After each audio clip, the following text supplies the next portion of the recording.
How to return or exchange items on Shein. Hi everyone, I'm here to assist you today without any delay. Let's jump right in. First, open Shein app on your device. Make sure you're logged into your account. Then click on Me at the bottom right corner of your screen. Then at the top you'll find My Orders. Click on View All beside My Orders.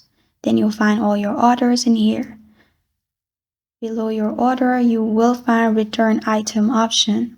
You can simply click on Return Item, then select Reason for Return. After you've selected the reason and after they approve your reason, you will be able to return or exchange items on Shein. And this is how to return or exchange items on Shein.